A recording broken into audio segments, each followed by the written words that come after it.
In Genesis 14, Abraham defeats 4 powerful kings from the north. And after his victory, a mysterious priest king appears out of nowhere. Hebrews tells us this mysterious figure is connected to Jesus. And then Abram feels the need to give a tenth of all the spoils of war to this mysterious priest king. But the question is why? Are we seeing the law of the temple tithe given centuries before the law of Moses? And what's with the strange vow that Abraham makes? Are these ideas connected? I believe that they are. So let's jump into Genesis chapter 14 to see what this story is all about.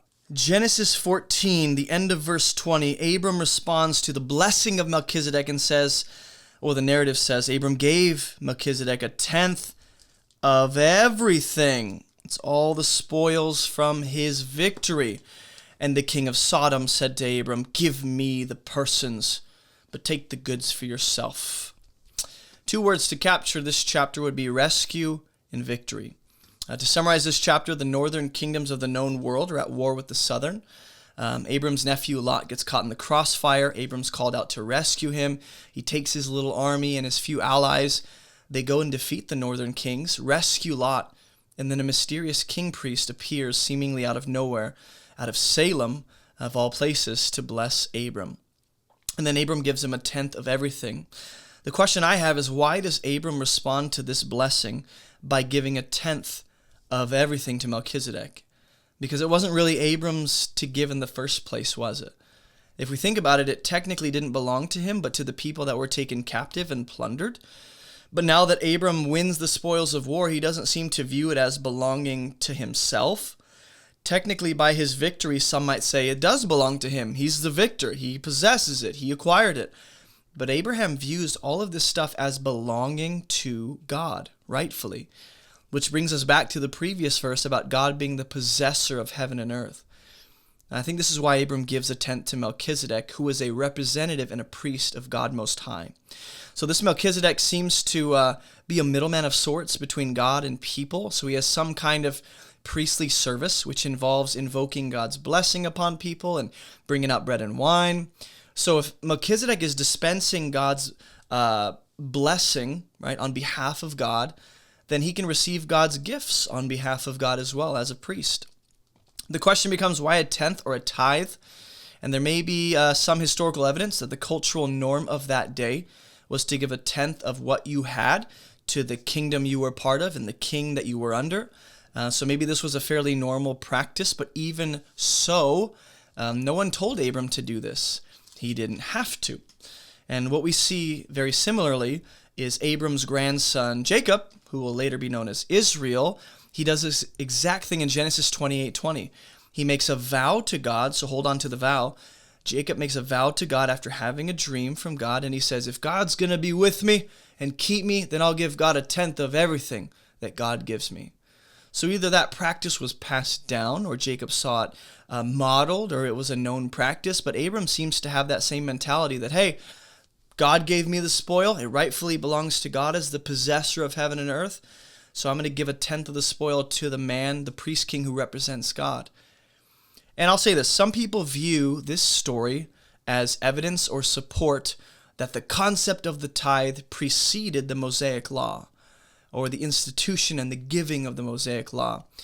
But my own personal understanding of this story, which could be wrong, is that I don't think this story is giving us commentary on the tithe, nor giving us instruction or direction to tithe. This tenth that Abram gives isn't technically even about money to begin with. Abram is already said to have a bunch of silver and gold in chapter 13. So even though money could be included in the spoils and the possessions, what he's giving a tenth of is the spoil of war.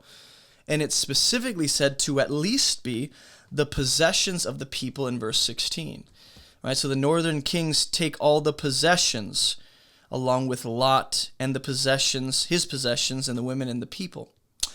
So what we're looking at, the spoil of war, is at least stuff, not necessarily money, though that could be included. So there may be a wisdom principle, or even a glimpse into the heart of the law within this. We can't prescribe tithing based on this scripture alone.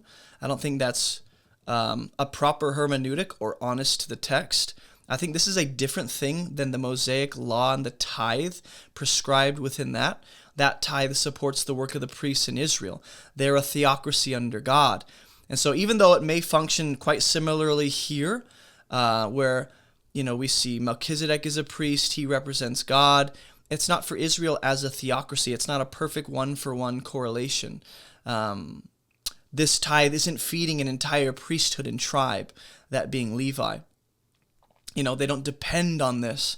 And specifically, the spoils of war here are what Abram's giving, not a tenth of the harvest or the agricultural production like we see in the law.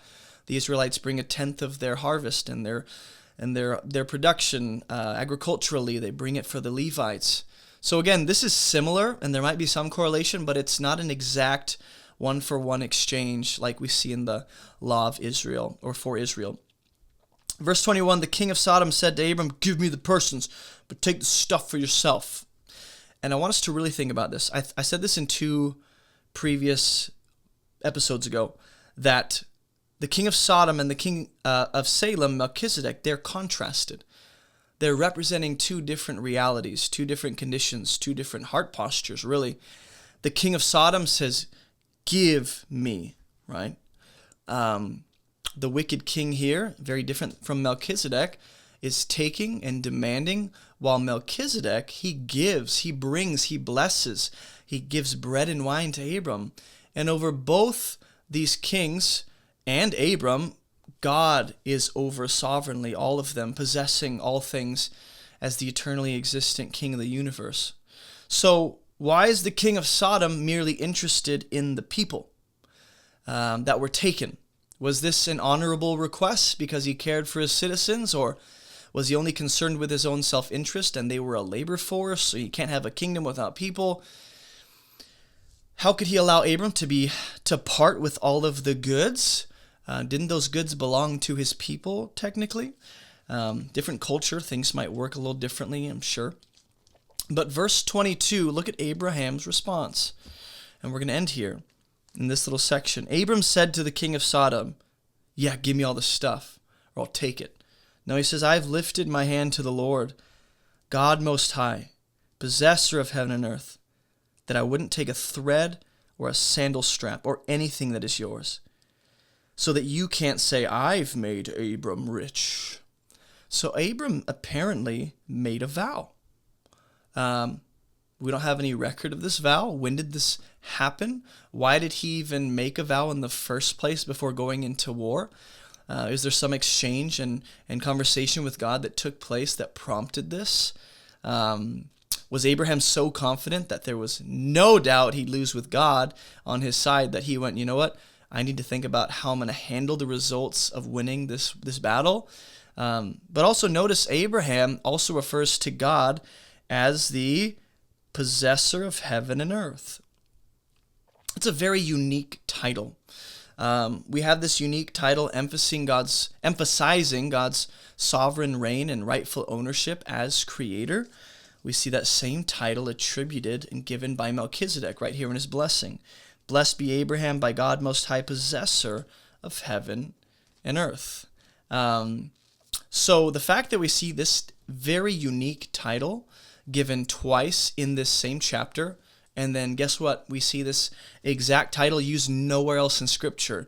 That tells us that it's incredibly significant to the narrative. Real quick, if you don't know me, my name is Jason, and I have some free gifts for you at AboveReproachMinistry.com. Go to the website or click the links in the description below to check out all of our free Bible study resources. We have online Bible classes, devotional studies, Bible study workshops, all of my sermon notes, and more. You can even join our online church community on the Discord app. We also have discussion groups all around the world, and if you don't see one in your area, message me and we'll help you start a launch group. I personally lead a group in Spartanburg, South Carolina. If you live in the area, we'd love to have you join us on Fridays for Bible study. So contact me if you're interested, and if you or your church would like me to come preach or teach, just message me or shoot me an email and we'll see what we can do, because I love preaching in person. If you're a new follower of Jesus, click the New Believers section to access everything we recommend for new believers. And be sure to snag a copy of my book, Fruitful, to support this ministry. All right, that's all I got for you. Let's jump back into the video. And Abraham vowing here, saying, "I've lifted my hand to the Lord," which is a kind of vowing. It sounds a lot like Saul in war, but Saul's vow is a little different. Saul makes an oath when he's at war, And he says to his army, let a curse fall on anyone who eats before evening, before I've gotten revenge on my enemies. Essentially, he's making his army starve in order to get a victory out of them. Just squeeze one last battle out of them and motivate them, right? Doesn't motivate them. And that oath ends up bringing fear and terror and burdens his men. Abram's oath here in war is very different. His is good. It's about trusting God, that there's enough and that God provides, and he can't be bought by any king. He can't be sucked into some political game by these kings. While Saul's vow is rooted in this scarcity mindset, that there's not enough for him, so he has to take from others and make stupid vows out of fear and arrogance. So I just see some correlation there. Similar vow in war. And also Abraham can't be bought or made an ally. In other words, the kings that he's helped here, they can't use Abram to return the favor later and be like, hey, we gave you money at the end. We let you leave with the stuff, so you got to help us. He lets God. Abram says, if God's going to make me rich and fruitful, he will, not man. And I think that's such an incredible wisdom principle for us. He doesn't let his future or reputation rest on man or hang on what man can do and promise. He doesn't put his future in the hands of mankind. Abram has such boldness and courage and faith that God would give him victory that he made the vow ahead of time. I will not be bought or bribed by any man. So Abram, at least in this story, in this moment, we see a very honorable Abraham. He's all about God, God's glory, God's kingdom, and no one else getting the credit.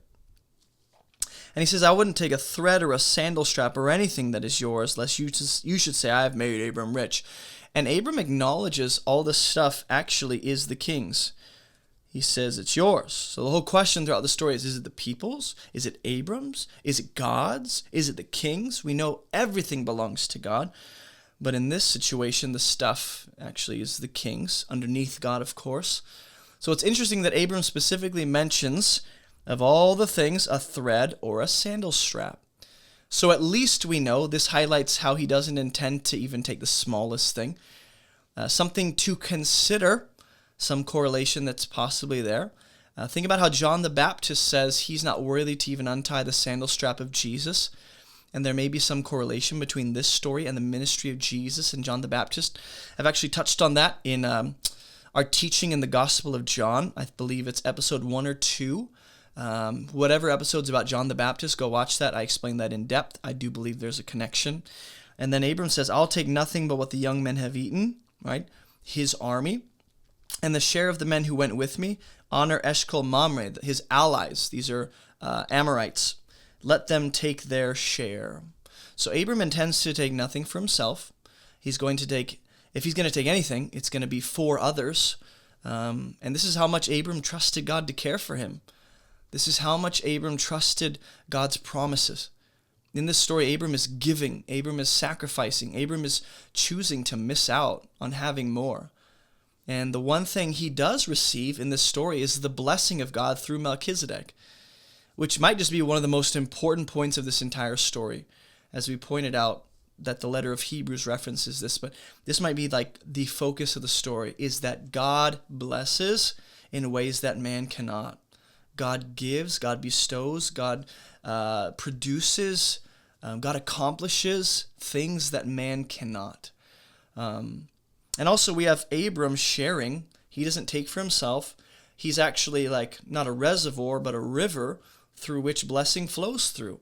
And these three allies of his are technically pagan Gentiles. Well, maybe not pagan, but they're Gentiles. They're Amorites. Here we have a chosen partner of God, blessing, giving, bestowing upon Gentiles good things. And so there's an image, I think, of the gospel, that blessing flows through the line of Abraham, mainly Jesus, the true seed that brings blessing to the Gentiles, who end up being a part of his kingdom and allying with Jesus. So, shorter video. That's all I got for you guys today. I hope this was helpful. I do not believe, to answer the question about the tithe, I don't believe that this is a one-for-one parallel to what we see in the Mosaic law, being the tithe. as commanded by God for the nation of Israel, with the Levitical priesthood and the temple being God's sanctuary and dwelling place, and the service that takes place there that has to be funded. I see this as maybe being similar, but not completely a complete perfect parallel. So I'm just making sure I answer my questions adequately. I think Abraham feels the need to give to Melchizedek because he sees this as blessing God through Melchizedek, who represents God, and he's thankful for the victory in rescuing Lot. God didn't have to help Abram, but he did. So there's a lot of cool things going on in the story. And then, interestingly enough, in the next chapter, God makes a covenant with Abraham. So after all this sequence of events, why is it that God chooses this time to make a covenant with Abram?